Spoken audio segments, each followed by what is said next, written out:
Good evening, everyone. I'm Kevin Hodge. Tonight on your WZMQ 19 News, a search is underway for a missing 58-year-old woman last seen in Gladstone.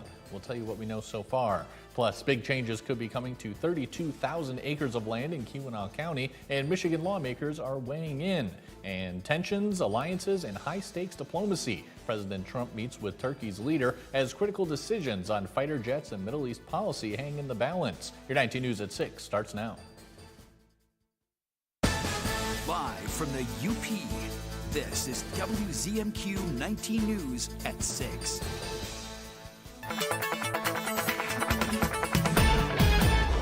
Kelly, good evening to you. I can see the sun just barely poking out of the clouds today. Yeah, good evening, Kevin. We are slowly but surely getting that sunshine back, but it is going to make for some great timing as you get closer to the weekend. Still see a few rays here on our 19 News Skycam, looking at downtown Marquette. Beautiful clearing happening right now, so if you don't have the sunshine just quite yet, you should have it any moment. So temperatures right now, 77 for Marquette, 76 down to Iron Mountain, and 72 down to Menominee. Really comfortable, very mild for this time of year as we're now into fall. Some cloud cover for tonight. We still will have the sun for tomorrow and some seasonal temperatures. We'll take a look at your weekend and a high school football forecast in just a few minutes. Sounds good, Kelly. Thank you. The Michigan State Police Gladstone Post is searching for a missing 58-year-old woman. Brenda Meadows was last seen in the Gladstone area midday on September 15th. Officials say she may be suicidal and in possession of a firearm. Meadows is white and brown with brown hair and hazel eyes, about 5'5" and approximately 121 pounds. There is no known clothing description, and it is unclear if she had an intended destination. She may be driving a silver 2004 Toyota RAV4 with Michigan license plates reading 1LLW91. Anyone with information on Meadows' whereabouts is asked to contact state police as soon as possible. Lawmakers are looking to a better way to manage the 32,000 acres of land in Keweenaw County, better known as the Heartlands Project. The land was secured by the Nature Conservancy in the fall of 2022. Our Michigan Capitol correspondent Sophia Murphy spoke with lawmakers about their goals to make sure Keweenaw County can properly manage the land. Keweenaw County is made up of just over 2,000 residents. Lawmakers in Lansing are at work to help them with the task of managing tens of thousands of acres of land. It's 32,000 acres in Keweenaw County that was secured by the Nature Conservancy. The land for the Heartlands Project was acquired by the Nature Conservancy back in 2022 from a corporate forest owner. TNC is looking to pass the land back to the county, but they need a better way for the county to manage the land. They want to manage it aggressively for recreation. You know, Keweenaw County is really big on mountain biking, snowmobiling, cross-country skiing, kayaking, and it's a gateway to Isle Royale. A recreational authority's purpose is to build, acquire, or operate and maintain public recreational services like rec centers, auditoriums, parks, or museums. In Michigan, currently 2 or more municipalities or districts are needed to form a recreational authority.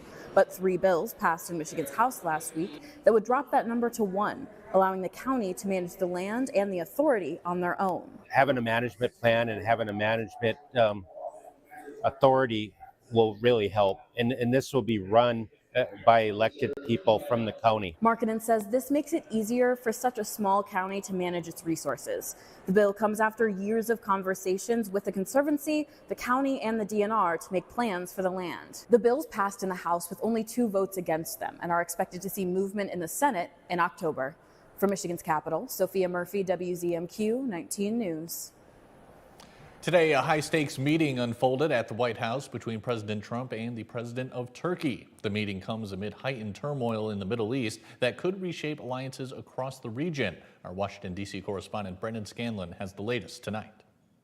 Thank you very much. It's a pleasure to be with President Erdogan of Turkey. Thursday at the White House, a highly consequential bilateral meeting between President Donald Trump and Turkish President Recep Tayyip Erdogan. On the table are weighty decisions that could reshape America's role in the Middle East. Chief among them, whether to welcome Turkey back into the F-35 fighter jet program. They want to buy F-16s, F-35s, and some other things, and We're going to talk to them about that. Such a move could mend ties after years of strain. Turkey, a NATO ally, was expelled from the program during Trump's first term after buying a Russian air defense system, raising fears it could expose critical information about the F-35 to Russia. But following Thursday's meeting, Trump signaled Turkey's return is likely. At the same time, however, Turkey seeks sanctions relief as Trump hopes to deter Erdogan from leaning on Moscow for Russian oil. The best thing he could do is not buy oil and gas from Russia. The two leaders also touched on Turkey's role in Syria and what Turkey could do to help end the war in Gaza. But hanging over today's talks is Israel. Turkey has repeatedly accused Israel of committing genocide in Gaza. It's a direct contradiction to the position of President Trump, who is preparing to welcome Prime Minister Benjamin Netanyahu to the White House early next week. Prime Minister Netanyahu is under pressure at home to annex parts of the West Bank. Experts warn that move could unravel the Abraham Accords, one of President Trump's signature foreign policy achievements during his first term. The Arab states have said that if there is annexation and Israeli sovereignty of the West Bank, they would either suspend, freeze, or reverse the Abraham Accords. Monday's scheduled meeting with Netanyahu will be pivotal for Trump as he tries to stitch together a Middle East legacy teetering on a knife's edge. Reporting in Washington, Brendan Scanlon, WZMQ 19 News. Your first warning weather forecast is after the break. Plus, fall fun is back in Wilson. The Getzloff Corn Maze is open for its 17th season. And later in sports, Mike Ludlam has some high school tennis highlights in the Great Northern Conference. We'll be right back.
Now, WZMQ TV 19 First Warning Weather with meteorologist Kelly Rowland.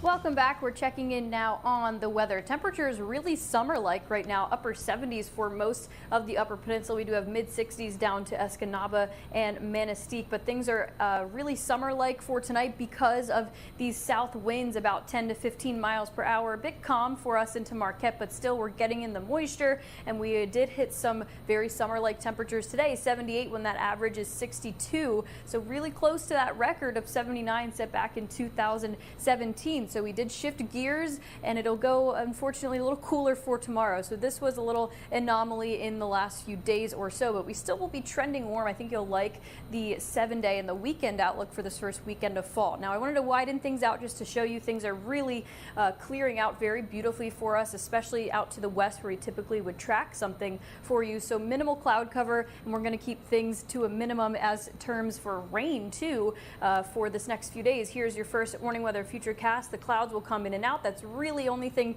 to note on here. Things are going to be really calm. Get your weekend plans set. Football going to be beautiful. Get your tea times. Still really great conditions to go out boating too. And for all the stargazers out there, you do have a chance, and a very good chance at that too, to see this International Space Station going by at 8:52 p.m. We are looking at clear skies for tonight, so if you want a chance to see it at 8:52, look to the west-northwest, to the east-southeast. It will be visible for 5 minutes with a maximum height of 87 degrees. And here's a look at the beautiful conditions that will continue into your Friday for the high school football games. Iron Mountain at Lons, Calumet at Kingsford, and Norway at Pickford.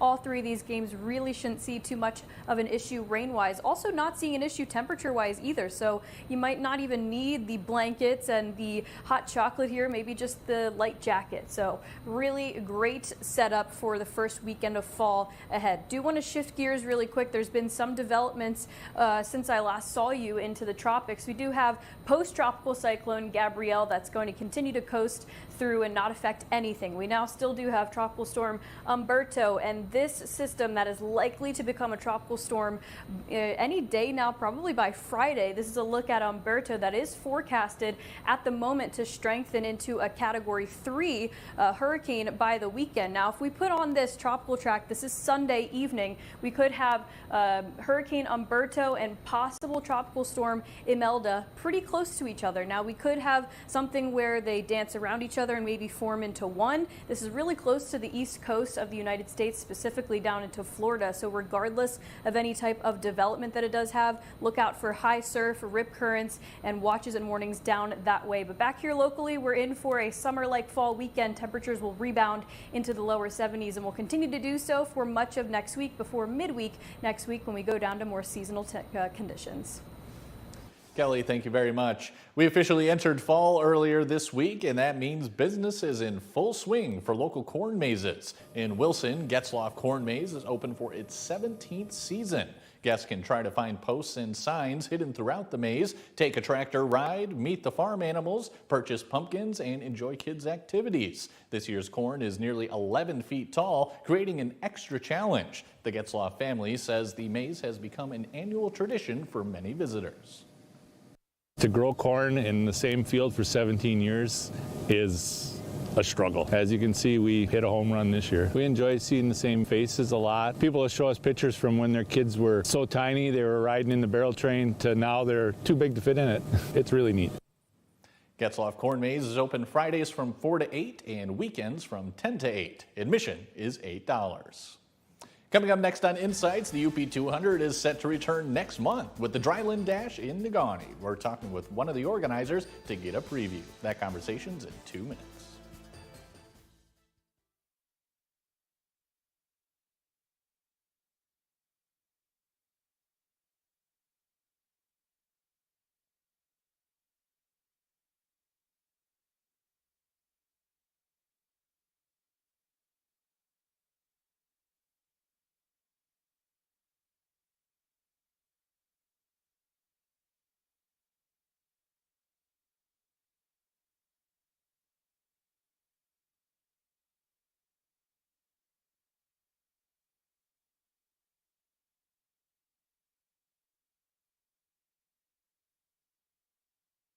They're poisonous. Well, you probably shouldn't eat the frog anyway.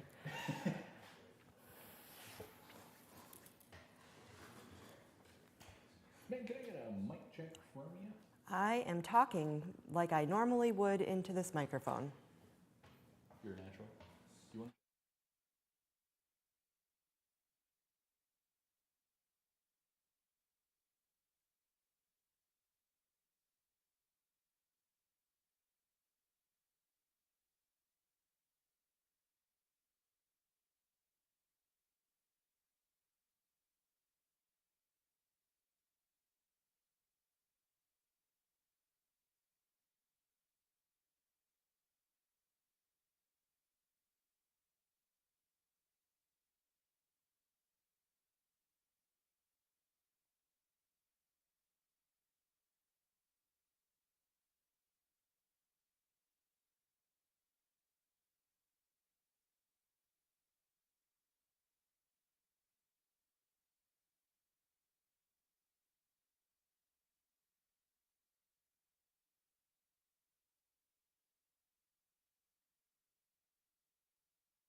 You're watching WZMQ 19 News, live and local, with Kevin Hodge.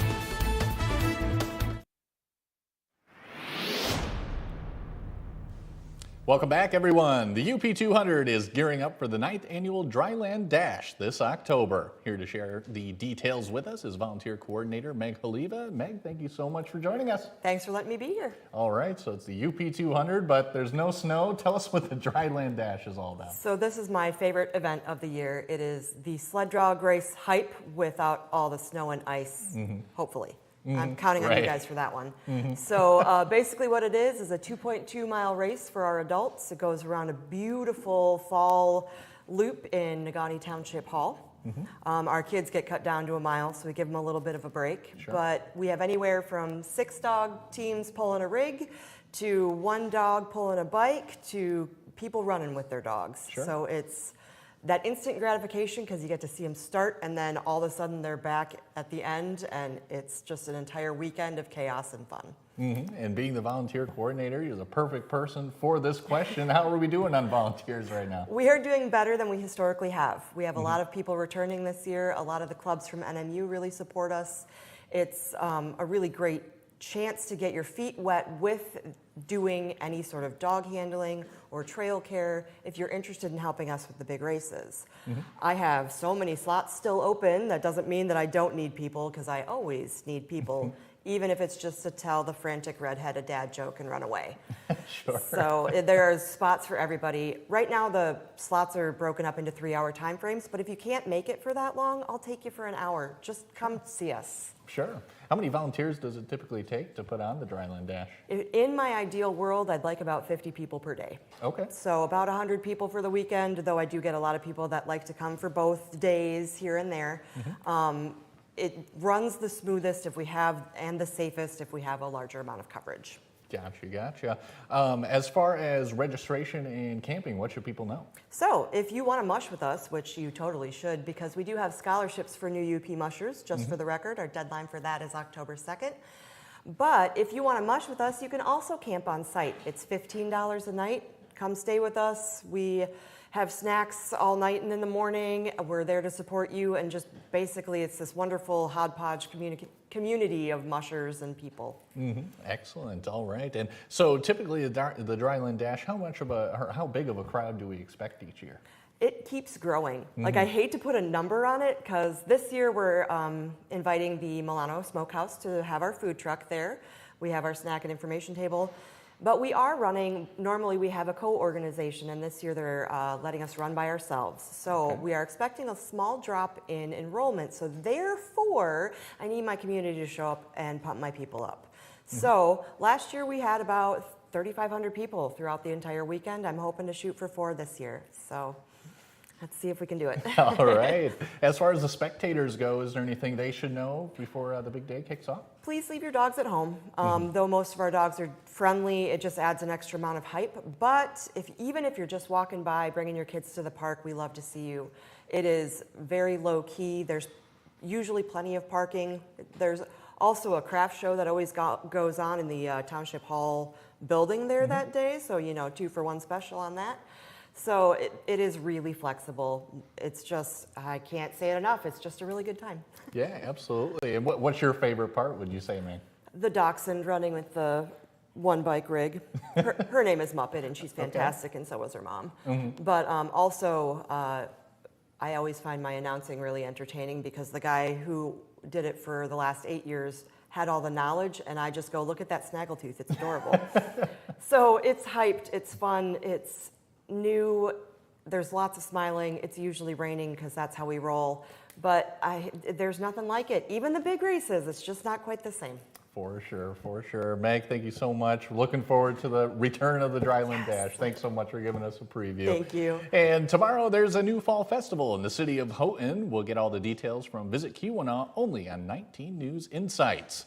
Mike Ludlam has your look at sports. When we come back, he'll have those high school tennis highlights as the season starts to come to an end. But first, here's your Yoopers United volunteer opportunity of the day. You can wrap up Fall Phantasm in Marquette by joining the event Teardown Crew. That could include taking down art installations, decorations, tents, signage, and event infrastructure, ensuring the park is left clean, safe, and ready to welcome visitors after the festival. To sign up to be a volunteer or check out other opportunities, just head to UpersUnited.com.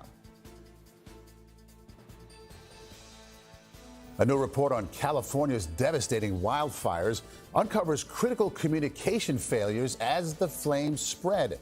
We'll have details on what went wrong. And 1 year after Hurricane Helene damaged thousands of bridges, some communities are still cut off. Tonight, we'll bring it to the mountain towns leaning on strength and each other to rebuild the lifelines they cannot live without.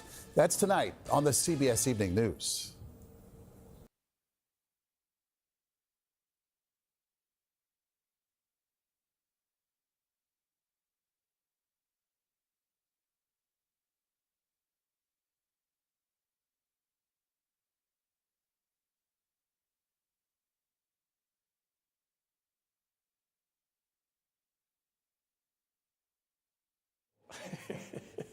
One, two, three, four, five, six. Thank you so much.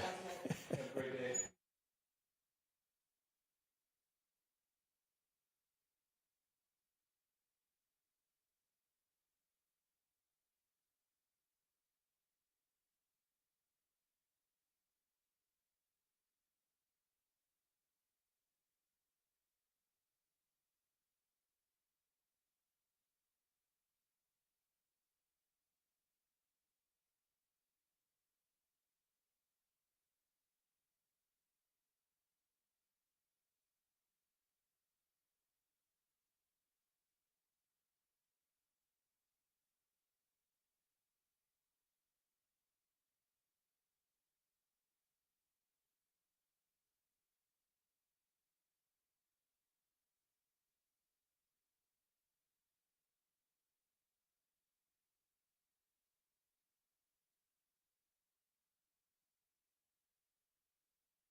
Good evening, everyone. The Upper Peninsula High School girls tennis season has less than a week remaining. Both conferences have been holding their meets today. We'll start with the Great Northern Conference at Kingsford.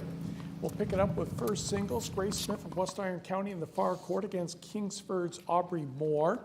They exchange ground strokes, then a forehand down the line for a winner by Smith. Moore unable to keep that one in play. Then Moore gets a little more aggressive here, coming to the net after a nice first serve. And Smith is going to have trouble responding with that backhand. Now we'll hop over one court to the left, where Escanaba's Anna Martin is serving in the far court to Elena Murphy of Menominee. And Martin approaches with a nice forehand and a soft overhead for the put away and winner. Then it's Murphy's turn to turn up the aggressiveness with this approach. After the serve, she's going to hit one toward the corner with a nice firm backhand. Nice play, though, by Martin to keep the point going. And then Murphy readjusts and then says forehand. And then another topspin forehand, and Martin unable to get that one. We'll head to first doubles, where a semifinal match between Elliott and Hackelman of Escanaba in the near court against Kingsford's Belmore and Woodward. Eskimos win this point because, ouch, one of the flivvers darn near slipped on the court and ended up doing the splits. Fortunately, she was okay. Then over on another court, Richardson and Lemery of West Iron County against Kentala and Rink of Marquette. The Whitecon duo will catch the top of the net with a shot coming up right there. All these are semifinal matches. We'll update you with more tonight on your WZMQ 19 News at 11. The Mid-Peninsula Conference Finals took place in Negaunee. This is first singles. Negaunee's Lily Saunders in the far court against Westwood's Sammy Ruby. Ruby draws Saunders to the net, and hits that one for a winner. Next door at first doubles, Negauni's Nicole Kirkla and Claire O'Donnell are in the near court against Westwood's Kaylin Doney and Neela Nurmi. And this point kind of stretches everybody all over the place before the Patriots hit that one down the line for the winner. Next point, rather entertaining as well, as the ball will just keep going all over the place. Not quite on the volley there. Then it goes up. There's a volley, and then upstairs. Can't have two people or two volleys by the same person. That gets a little redundant at times, and it doesn't work for your strategy much either. And finally, right into the net, unfortunately. And I have heard that Negauni did win the championship, taking 6 of the 8 flights. Again, we'll update you tonight at 11. The first Upper Peninsula volleyball poll of the season is out. Kingsford leads the divisions 1 through 3 with all 3 first place votes and an undefeated record of 10-0. Houghton is next, then it's Negauni, Calumet, and Jeffers. Escanaba also received recognition. In the 4, Forest Park has all the first place votes and a record of 20-1. Then it's Hancock, Ishpeming, Lakeland, and Hubble and Munising, with Ewan Trout Creek also getting a vote. The Michigan Tech and NMU volleyball teams finally get to play matches at home this weekend. The Huskies host Roosevelt tomorrow at 5 o'clock, and then they entertain Wisconsin Parkside Saturday at 2 p.m.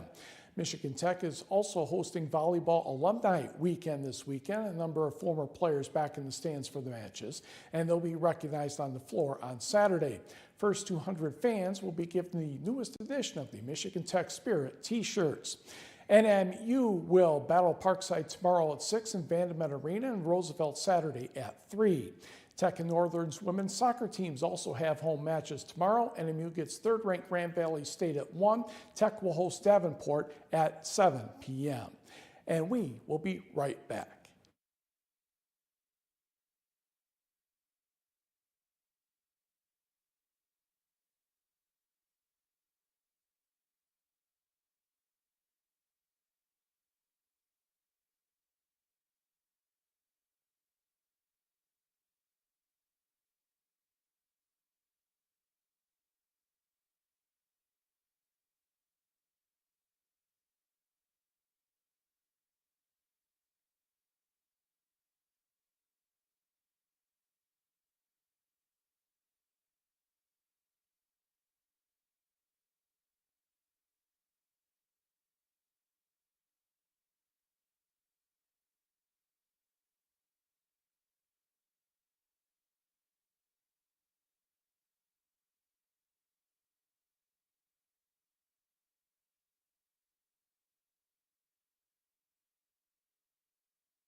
All right, we've had improvements both on sky conditions and temperature for today. It was a very summer-like type of day. We'll slowly get some more sunshine back just before the sunset across the entire Upper Peninsula. Summer-like conditions even for tonight will still continue very mild into the mid to upper 50s, and we'll get nice clearing continuing, especially the eastern half. Cloud cover kind of hanging around to the western half. We'll keep the fall-like temperatures for now to close off the week, but a summer-like fall weekend ahead and even into next week. Kelly, thanks again. And finally tonight, get ready for a wild weekend in Forsyth Township. The Bigfoot and Bluegrass Festival is taking over Peter Nordine Park on Saturday and Sunday. Inspired by Colorado's Estes Park Bigfoot Days, this outdoor celebration features fly fishing demos, leave no trace workshops, local vendors, craft beer, and even a chance to spot the UP's own Bigfoot red plaid Chad. On Saturday, the festival will feature a Bigfoot town hall moderated by local Bigfoot researchers. You can learn through seminars. We have seminars all afternoon long. You can learn how to trout fish, get a sneak peek at the Fresh Coast Film Festival, all kinds of things going on all day Saturday. And that festival runs until about 11 o'clock at night. The festival also marks the debut of free Wi-Fi in the downtown Gwynn Park. That's all for now, everyone. We'll see you later tonight.